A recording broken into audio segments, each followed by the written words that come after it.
Have you been exploring the practice of mindfulness or mindful self-awareness and been concerned that if you continue to practice, you might somehow lose all of your ambition or decide you don't want to set any goals or not want to push yourself to continue growing?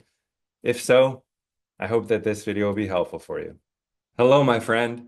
I hope you are well. My name is Matt Tenney. I'm the author of The Magic of Mindful Self-Awareness: How to Stop Overthinking, Clear Your Mind, and Be Happy Almost All the Time. On this channel, I help people to apply the practice of mindfulness and mindful self-awareness to be happier, less stressed, and more effective.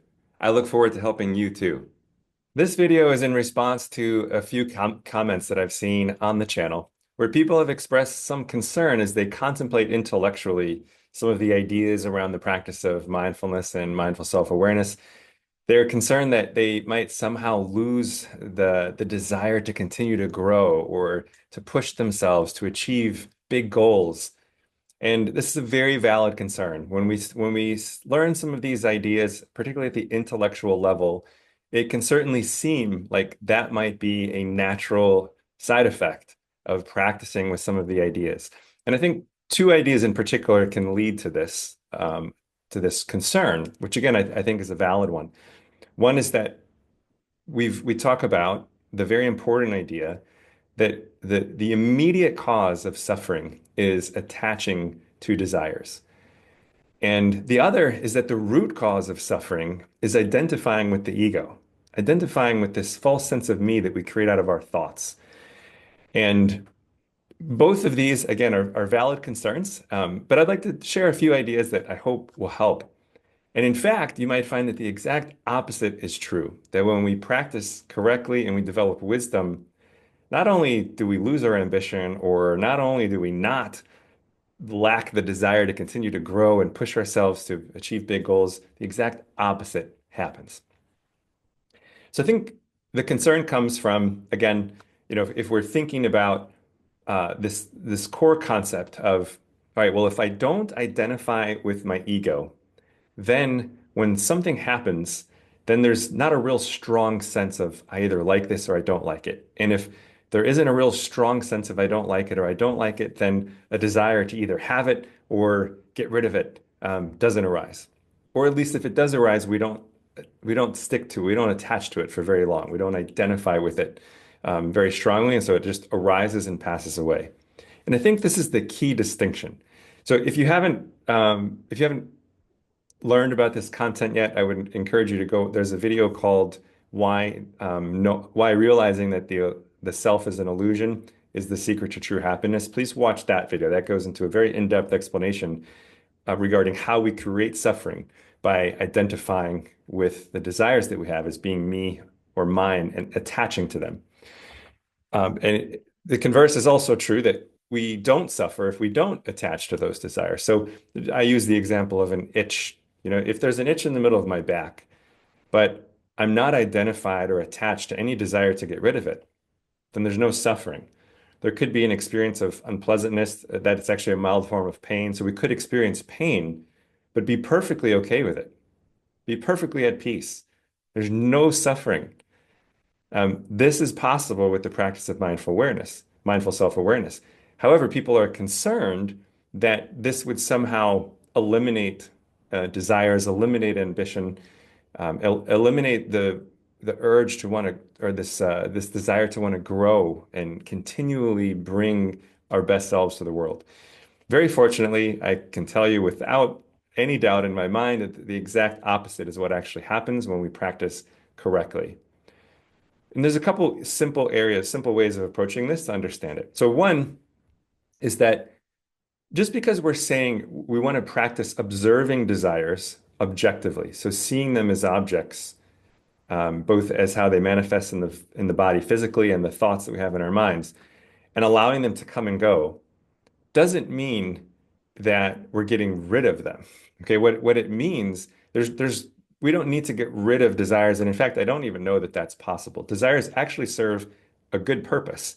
When a desire comes up, it compels us to take some type of action. Now, the problem is if we're attached to those desires, then we have no choice. If the action's unskillful, we still do it and we cause problems. Also, if we're attached, we will suffer, whether we achieve what we want to achieve or we don't, which again, I explain in that more in-depth video. But we're not talking about getting rid of desires. What we're talking about is seeing a desire arise and pass away without identifying with it. And what happens is when we see a desire with that objective, mindful self-awareness, then we're no longer a slave to it. We are no longer prisoners of that desire of our minds. So that desire, let's just say it's a desire. Let's say we're out for a walk in the woods and a desire to have ice cream comes up. It's just as a silly one, right? So if the desire comes up, we see it and it passes away, it might compel us to take some action like, oh, I'm going to put a note in my phone to get some ice cream on the way home because this is my cheat day. Well, let's just say that's the case, right? So then you can continue enjoying your walk without suffering at all. Whereas if you identify with the desire, you attach to it and you start really thinking about having ice cream, any moment that you're thinking about having ice cream, you're not fully enjoying the walk. In fact, you might see the walk, something that you were literally just enjoying, you now see as an obstacle in your path to happiness, right? So this is part one, is that we're not saying that we need to get rid of desires. And then actually there's probably going to be three main ideas here. So the second idea is that not only do not only does this not prevent us from having desires, the practice doesn't make desires go away, it just allows us to have a choice about them and be free and not suffer as a result of them. But in fact, we will actually are more likely to achieve our goals. Okay, so I'm going to come back to that in a second because first I want to talk about how, from my experience and the experience of many others, this being freed up from attachment to the ego, identification with the ego, and thereby being freed up from a lot of neurosis and unhappiness and being more at peace and more fulfilled, actually helps us to set bigger goals. Now, this is counterintuitive, right? But here's why it happens. It's because the motivation for achieving things changes. If we're attached to the ego as being me, if we're identified with that ego as being me, then our motives are selfish. We improve because we improve ourselves because we want to feel better. We want to be happier, whatever that is that we want. And this motivation it's very small. It's very self-centered. What happens is if you can train to be fulfilled in every moment, be at peace in any moment, then what happens is your natural response to each moment is to be kind, to be helpful. And you start to notice problems in your environment, just day to day, that you can help solve. You notice people that you could help, situations that you could improve, because you're more present, not so self-centered, not so egocentric. You're more open to how you can be of service to the people around you. And as this becomes your motivation, or this becomes your response to the world because you're more present, you're not so caught up in yourself, you see problems that can be solved, see ways to help, you naturally start finding ways to want to be of greater service to others. And this is the most powerful motivation for continuing to grow as a person. Because the more that we grow, the more that we can serve others. And what I've noticed is that not only do we notice more problems that we can solve, but because we're fulfilled, we're not operating out of, I want to achieve something for me so I can feel happier or whatever the case may be. We're doing it not because we have to or because we think we'll feel better if we do it. We're doing it just because why not? Right? So life is very short. And if you're not constrained with all these thoughts about, oh, I got to earn this much money, or I got to have this type of job, or all these things that come from being identified with the ego, then what happens is motivation becomes absolutely pure. It's, you know, Well, I've noticed this problem I could solve for the people that I see every day, or I've noticed this in my environment. And I wonder if I could help more people with this. And again, now the motivate, it's not that you're doing it because you think that that will fulfill you. You're doing it because why not? Why we have a short time on this planet, why not do awesome things? So I'll just take myself as an example. I set some very big goals. I mean, my life goal is to create the conditions for a permanent end to poverty, violence, and other unnecessary suffering on our planet. I'm not sure there could be a bigger goal than that, right? And although I take that goal very seriously, and all of my professional work is aligned with making that vision of the future a reality, I'm not attached to it at all. If I fail, it has no effect on my well-being. And I think it's because I'm not attached to it that I take a very realistic approach to it. I think very logically about the professional work that I do, how we can move in the direction of creating those conditions. And in each moment, because I'm practicing mindful self-awareness, each moment, my effort is very simple. It's just two things. I try to remember to wake up to mindful self-awareness if I'm not already. And then because I'm awake, I simply notice what could I do to leave this place or the person that I'm interacting with a little bit better off than I found them? And that way, even if I fail with my big professional goals, which could happen, each day I'm seeing progress. Each day I know that I'm making an impact. So this is the beauty is that one when we the other thing too, just as a side note almost, is that one of the things that prevents us from setting and achieving big goals is identifying with limiting beliefs. We identify with the thoughts in our head, we attach to them, we believe them. Thoughts like, I'm not good enough, I'm not smart enough, I could never do that. And when we continue to practice correctly, those thoughts lose their power. We see them as objects, they can arise and pass away without affecting us. And instead, we start asking questions like, well, who would I have to become to achieve this? What would I have to learn to achieve this? And to the young lady who left the question in the comments, I think her name was Natalie Brown. I think this is exactly what you're looking for, right? You know that growth is an incredible part, an incredibly important part of thriving. And when we set big goals that really excite us, they force us to grow. And this is incredibly enjoyable. So now here's the third component to this is that yes, if you practice correctly, from my experience and the experience of many others, we set bigger goals, not because we want to fulfill our egos or have more fame or money. It's just because why not? Why not make a big impact with the work that we do? We're a little bit more likely to be able to achieve those goals because we're not so caught up with limiting beliefs. But the other thing is that if the whole point is to not identify with and attach to desires or goals.